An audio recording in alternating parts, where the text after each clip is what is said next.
Hello, in front of me I've got MITSUBISHI Grandis. In this video I'll show you how to watch Prime Video on the screen.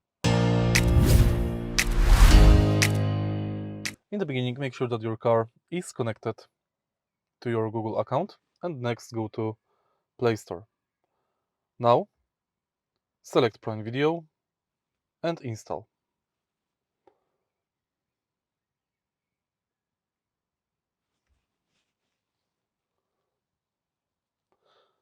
Make sure that your car is also connected to Wi-Fi.